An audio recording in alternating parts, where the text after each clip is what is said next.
પછી ભગવાન વિષ્ણુ અને બ્રહ્માજી વચ્ચે વાત થઈ કે દક્ષને કહો કે હવે તો માં જગદંબા રાહ જોઈ રહ્યા છે ને ભગવાન વરરાજા બની અને પધારે. દક્ષ સાથે વાત કરી એટલે કીધું કે આવો ઉત્તમ જો મારા દીકરી માટે મળતો હોય તો હું તૈયાર છું. અને સુંદર મજાના વિવાહ નક્કી થયા અને વિવાહનો જે દિવસ હતો એ દિવસ નક્કી કરવામાં આવ્યો. જો શંકર ભગવાનના પેલા વિવાહ માં સતી સાથે થયા એ દિવસ હતો ચૈત્ર સુદ 13. ચૈત્ર સુદ 13 ના દિવસે સૌથી પહેલા ભગવાન શિવે પેલા લગ્નમાં સતી સાથે થયા. અને આ લગ્નમાં માં લક્ષ્મીજી, ભગવાન વિષ્ણુ, મરીચી આદિ ઋષિ મુનિઓ બધા પધાર્યા છે. અને મહાદેવ પોઠિયા ઉપર બેસે શિવ ગણો સાથે ગાતે વાતે જાન લઈને પધારે. સુંદર ઉત્તમ આસન ભગવાનને આપ્યું છે. આસન આપી લગ્ન વિધિ શરૂ થઈ. લગ્ન વિધિમાં અને આ લગ્ન વિધિ કરાવનાર બ્રહ્માજી ખુદ. બ્રહ્માજીએ લગ્ન વિધિ કરાવીને એમાં બરાબર કન્યાદાનનો સંકલ્પ આવે છે. હસ્તમેળ આપનો સમય થાય ત્યારે શિવપુરાણમાં લખ્યું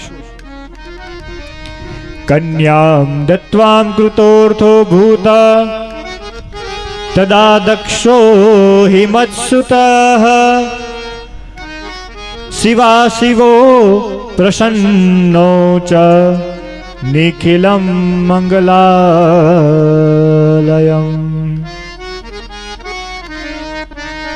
બ્રહ્માજી કહે છે કે આજે મારા દીકરા દક્ષ એણે પોતાની દીકરી સતીનું ભગવાન શિવ સાથે કન્યાદાન આપ્યું છે. આનાથી મોટો મારા માટે એકેય મંગલ ઉત્સવ કઈ હોય જ નહીં. કારણ કે ભગવાન શંકર ખુદ વરરાજા બનીને આવ્યા હોય પછી ત્યાં તો શું અમંગલ હોય જ નહીં. અને જો આપણે કરી છે ને એવી રીતે અહીંયા દક્ષે રિવાજ કર્યો. કુટુંબ પરિવારને પેરામણી કરી, આગતા સ્વાગતા કરી. બ્રાહ્મણો પધાર્યા હતા, બ્રાહ્મણો બધાને દાન દક્ષિણા આપી.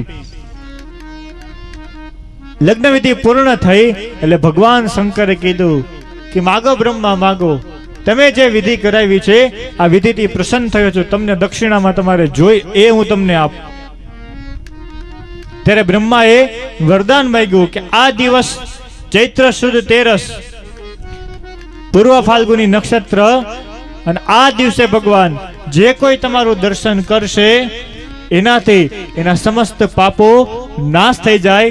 અને આ દિવસે જે કોઈ વ્યક્તિ તમારું પૂજન કરશે, પતિ પત્ની વચ્ચે ગમે એવા ઝઘડા હશે અને આ ઝઘડા આ દિવસે પૂજન કરવાથી એના ઝઘડા નિર્મૂલ થઈ જશે. ચૈત્ર સુદ 13 આ દિવસે ભગવાન શિવના દર્શન કરવાના અને ભગવાન શિવનું પૂજન કરવાનું. પતિ પત્ની વચ્ચે અનબન થતી હોય, ઝઘડા થતા હોય, એ વ્યક્તિ આ દિવસે ચૈત્ર સુદ 13 ના દિવસે ભગવાન શિવ પાસે જઈ એનો અભિષેક કરે અને પ્રાર્થના કરે તો ભગવાન રૂડું મંગલમય જીવન એમને બનાવી દે છે. આ તાકાત ભગવાન શિવની પૂજામાં છે. ત્યારબાદ વિવાહ પૂર્ણ થયા અને આ વિવાહનું કથા છે કે આ વિવાહ સતી ને પાર્વતીના વિવાહની કથા જે કોઈ સાંભળે છે એને મનોવાંછિત ફળ પ્રાપ્ત થાય.